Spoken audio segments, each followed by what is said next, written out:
बिहार विधानसभा चुनाव पास है और प्रशांत किशोर हर जिले में अपनी बदलाव यात्रा कर रहे हैं और इसी बीच उन्होंने मंगल पांडे को लेकर कुछ कहा है। नमस्कार, आप देख रहे हैं द ओपिनियन बिहार और मैं हूं आपके साथ कनिका।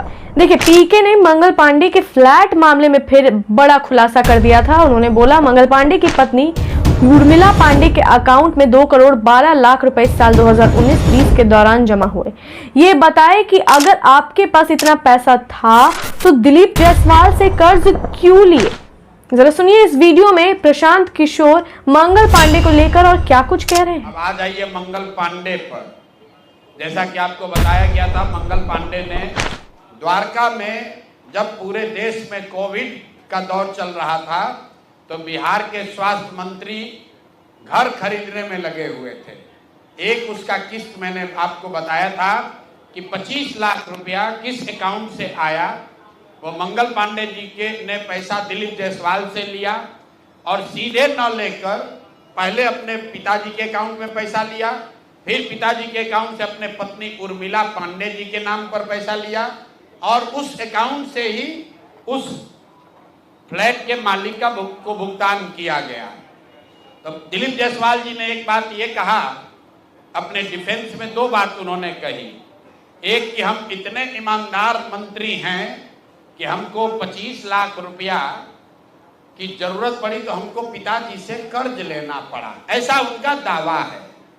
ऐसा उन्होंने कहा कि हमको 25 लाख कर्ज लेना पड़ा, हम इतने ईमानदार हैं। तो हम आपको अकाउंट नंबर जारी कर रहे हैं। उर्मिला पांडे जी जो उनकी पत्नी हैं, account number Punjab national bank का है, नोट कर लीजिए 141819। पूरा अकाउंट नंबर अगर लीजिएगा तो 14990001411819। इस अकाउंट में ये कह रहे हैं कि हमारे पास पैसा नहीं है। 2.25 करोड़ रुपया 2.25 करोड़ रुपया डेट वाइज इनके पत्नी के अकाउंट में जारी जमा किया गया है, जिसका कोई प्रमाण नहीं है कि पैसा आया कहां से।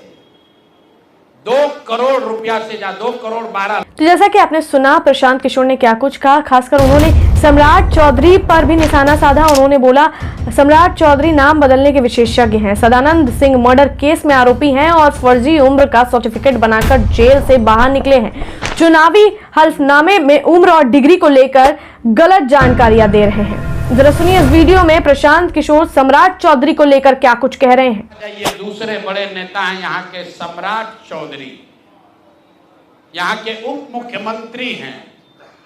भाई साहब नाम बदलने के विशेषज्ञ हैं। कई लोग, पिछली बार हमने आपको बताया था और लोग जानते भी हैं कि इनका नाम था राकेश कुमार, बाद में हुआ राकेश कुमार उर्फ सम्राट चौधरी। ये पूरी सच्चाई नहीं है। इनका ओरिजिनल नाम है सम्राट कुमार मौर्य। पहला नाम इनका है सम्राट कुमार मौर्य। 1998 में इन पर एक मर्डर का इल्जाम लगा। सदानंद सिंह जो वहां पर कांग्रेस के बड़े नेता थे और इनके परिवार के राजनीतिक विरोधी थे, उनको बम से मारकर उनकी हत्या कर दी गई, जिसमें लोग बताते हैं 6 लोगों की मृत्यु हुई। उस केस में आज के सम्राट चौधरी और तब के सम्राट कुमार मौर्य एक्यूज्ड थे, बजाबता जेल गए और 6 महीना के बाद जेल से निकले। नाबालिग होने के नाम पर इनको जेल से निकाला गया। तो पहले तो सम्राट चौधरी, उनके समर्थक और चाल चरित्र चेहरा की बात करने वाले भाजपाई, और उससे भी बढ़कर बिहार में भाजपा को, एनडीए को वोट देने वाले लोग एक बार जरा जान जाइए कि आपका उप मुख्यमंत्री मर्डर का एक्यूज्ड है, जेल में रहा है और जेल से सिर्फ इसलिए छूटा क्योंकि इन्होंने प्रमाण दिया कि हम नाबालिग हैं। सदानंद सिंह, उनकी हत्या हुई जिसमें ये नामजद अभियुक्त है, जेल गए। अब दूसरी बात सुनिए, जब ये भाई साहब मंत्री बने, बिना विधानसभा विधान परिषद के सदस्य हुए, इनको मंत्री बनाया गया। तो जब मंत्री बने तो इन पर कम उम्र होने का एक केस हुआ, जिसकी वजह से इनको बर्खास्त किया गया। ये बात तो सब लोग जानते हैं। और सम्राट चौधरी भी कहते रहे वो मामला तो पुराना है, सब सेटल हो गया है। अब क्या सेटल नहीं हुआ है वो हमसे सुन लीजिए। उस केस के पिटीशन में सुप्रीम कोर्ट में लिख के दिया गया कि इन्होंने जब मैट्रिक का एग्जाम दिया तो मैट्रिक का एग्जाम इन्होंने दिया है सम्राट कुमार मौर्य के नाम से, और सुप्रीम कोर्ट के हलफनामे में यह लिखा गया कि सम्राट कुमार मौर्य उस समय के, इन्होंने इनका एडमिट कार्ड, इनका रोल नंबर वो सब जारी किया, सुप्रीम कोर्ट के दस्तावेज में है। और बिहार विद्यालय परीक्षा समिति जो मैट्रिक का एग्जाम दे कराती है, इनसे पूछा गया सुप्रीम कोर्ट के द्वारा इनके पढ़ाई के एज के बारे में, क्योंकि मैट्रिक के सर्टिफिकेट को ही एज का दस्तावेज माना जाता है। तो उसमें बिहार विद्यालय परीक्षा समिति ने बताया कि सम्राट कुमार मौर्य करके जो विद्यार्थी मैट्रिक की परीक्षा पास करने का दावा कर रहे हैं, ये एक्चुअली 234 नंबर इनको आया था, ये मैट्रिक परीक्षा फेल हो गए थे। ऐसा हलफनामा सुप्रीम कोर्ट में दायर किया गया है। तो इसको ध्यान रख लीजिए। 1998 में सुप्रीम कोर्ट में जो दस्तावेज जमा किया गया, जिसके आधार पर सुप्रीम कोर्ट ने इनके एज का निर्धारण किया, उस दस्तावेज के मुताबिक सम्राट कुमार मौर्य मैट्रिक का एग्जाम पास नहीं किए, उनको 234 नंबर आया, उनको फेल कर दिया गया। इसका दूसरा प्रमाण यह है कि 2010 में जब सम्राट चौधरी ने अपना हलफनामा दिया तो उसमें लिखा कि मैं 7वीं पास हूं, 7वीं पास है। तो जो सुप्रीम कोर्ट में दस्तावेज है उसको सम्राट चौधरी ने भी 2010 में स्वीकार किया है। अब मेरा और जन सुराज का सीधा सवाल है पूरे बिहार के युवाओं की ओर से, पढ़े लिखे समाज की ओर से, कि इस राज्य के डिप्टी सीएम ये बताएं कि वो मैट्रिक कब पास किए हैं, किस साल इन्होंने मैट्रिक पास किया। आप लोग पत्रकार बंधु उनसे खाली इतना पूछ लीजिए कि सर किस साल आप मैट्रिक पास किए हैं, क्योंकि 2010 के बाद मैट्रिक का एग्जाम दिए नहीं है। डिग्री लगाए हैं अपने हलफनामा में, फर्जी, वो कई बार चर्चा हो गई कि उनका जो डिग्री है वो फर्जी है, डॉक्टरेट कहाँ यूनिवर्सिटी ऑफ कैलिफोर्निया से किए हैं, वो सब बात छोड़ दीजिए। सीधा सवाल, सम्राट कुमार मौर्य जो जिन पर मर्डर का इल्जाम लगा, नाम बदलकर राकेश कुमार किया, वो राकेश कुमार जब अपने सुप्रीम कोर्ट के हलफनामे में कह रहे हैं, बिहार विद्यालय परीक्षा समिति ने कहा कि ये मैट्रिक का परीक्षा फेल कर गए हैं, इन्होंने खुद स्वीकार किया 2010 में कि 7वीं क्लास ये पास हैं, तो फिर ये मैट्रिक का परीक्षा कब पास किए हैं, यही सीधा सवाल है। ये बहुत बड़ा बड़ा लंबा लंबा फेंकते हैं, कभी मुरेठा बांध कर, कभी मुरेठा खोल के। याद उन्होंने सम्राट चौधरी पर भी तंज कसा और साथ ही उन्होंने जेडीयू नेता अशोक चौधरी पर भी बोला, और उन्होंने बोला कि नीतीश कुमार के दाहिने हाथ अशोक चौधरी बिहार के भ्रष्टतम नेता है। 2021 में अपने पीए के नाम पर पटना के बिक्रम में 23 कट्टा बेनामी जमीन खरीदकर अपनी बेटी के नाम करवाया था। अशोक चौधरी ने पिछले 2 साल में 200 करोड़ रुपए से ज्यादा की संपत्ति अर्जित की है। बेटी के एंगेजमेंट के बाद मानव वैभव विकास ट्रस्ट के माध्यम से सैकड़ों करोड़ों रुपए की जमीन खरीदी, और ट्रस्ट के सदस्य जियालाल आर्या और अनीता कुणाल जैसे लोगों को सामने आकर स्थिति स्पष्ट करना चाहिए। प्रशांत किशोर ने ऐसा कहा है, जरा सुनिए इस वीडियो में अशोक चौधरी को लेकर वो क्या कुछ और बयान दे रहे हैं। अब आ जाइए यहाँ के भ्रष्टतम नेता सर्वदलीय अशोक चौधरी, माननीय मुख्यमंत्री नीतीश कुमार के दाहिने हाथ, इनका हालत देखिए। ये तो आदमी पूरे बिहार में रिकॉर्ड बना दिया भ्रष्टाचार का। हम लोग अभी तक सुनते आए हैं कि लालू जी बेनामी प्रॉपर्टी खरीदते थे, अब इनका देखिए बेनामी प्रॉपर्टी का हालत।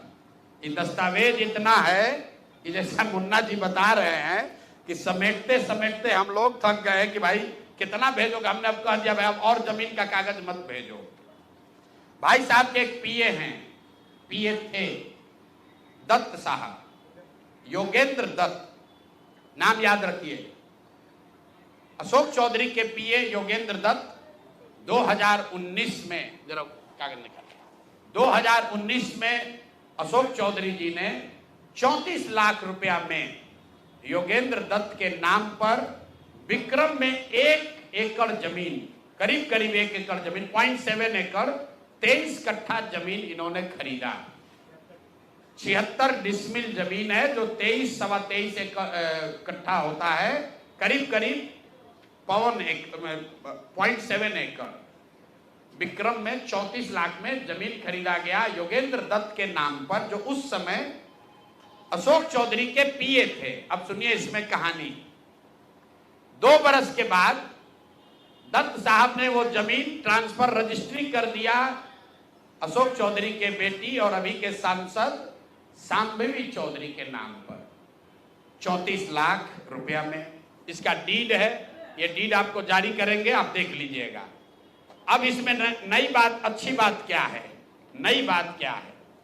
34 लाख रुपया में जो दत्त साहब ने जमीन खरीदी थी और यहां रजिस्ट्रार ऑफिस में लिखा गया 34 लाख रुपए में दत्त बेच रहे हैं जमीन शांभवी चौधरी को, और एक दत्त साहब को पैसा कितना गया बैंक से? 10 लाख रुपया। वो बैंक का अकाउंट डिटेल है, जरा दीजिए, तारीख आपको बता देते हैं कि 2 साल के बाद जो जमीन अशोक चौधरी ने अपने पीए के नाम पर खरीदी थी, वही जमीन वापस 2 बरस के बाद अपने बेटी के नाम पर लिखवा लिया, और 34 लाख के रुपए के जमीन के एवज में अशोक चौधरी ने दत्त साहब को 10 लाख रुपया बैंक से भेजा।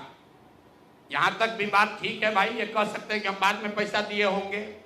इसी बीच इनकी बेटी चुनाव लड़ने चली गई, तो इनकम टैक्स ने इनको नोटिस किया कि भाई आपकी जो प्रॉपर्टी है वो 34 लाख की है और बैंक में आप सिर्फ 10 लाख रुपया दिखा रहे हैं, बाकी का पैसा कहां है?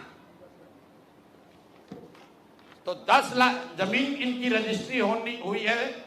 उसके एक दिन बाद, तारीख नोट कर लीजिए, 20 फरवरी 2021 को 10 लाख रुपया इन्होंने अपने पीए के अकाउंट में डाला है। अकाउंट यहां पर डिटेल आपको दे देंगे, और 34 लाख रुपए का जमीन वापस इनसे ले लिया। जब इनकम टैक्स ने नोटिस रेज किया कि जमीन है 34 लाख का और अकाउंट में सिर्फ 10 लाख रुपया ही दिख रहा है, तो 4 बरस के बाद 27 अप्रैल 2025 को जमीन लिखवाया है 2021 में। इनका क्रेडिबिलिटी देखिए, जमीन रजिस्ट्रार ने लिख दिया, आप हम जाते हैं उसको खड़ा करके पूछता है भैया कहाँ है रुपया, कहाँ दिए? ये 19 में इन्होंने बेनामी जमीन खरीदी पीए के नाम पर, 21 में उस जमीन को वापस अपने बेटी के नाम पर लिखवाया। 10 लाख रुपया का ट्रांजैक्शन हुआ। जब इनकम टैक्स ने नोटिस रेज किया तो भाई साहब ने जान बचाने के लिए 27 अप्रैल 2025 को, मतलब बेटी के एमपी बनने के बाद 25 लाख रुपया दत्त को, मिस्टर दत्त को फिर इन्होंने बैंक से ट्रांसफर किया। तो मैं आपके जरिए अशोक चौधरी जी, जो अपने आप को महादेव का भक्त बताते हैं, हमको तो लक्ष्मी के ही भक्त ज्यादा दिखते हैं, महादेव के भक्त नहीं हैं, ये लक्ष्मी के भक्त हैं। तो जैसा कि आपने सुना, प्रशांत किशोर ने अपनी यात्रा में मंगल पांडे, सम्राट चौधरी और अशोक चौधरी को लेकर कई तरह की बातें कही है। अब देखना होगा कि उनके तरफ से क्या कुछ प्रतिक्रियाएं सामने आती है। ये देखना दिलचस्प होगा कि आगे इस मामले में और क्या कुछ बातें निकलकर सामने आती है। तब तक के लिए ऐसी खबरों के लिए बने रहिए द ओपिनियन बिहार के साथ।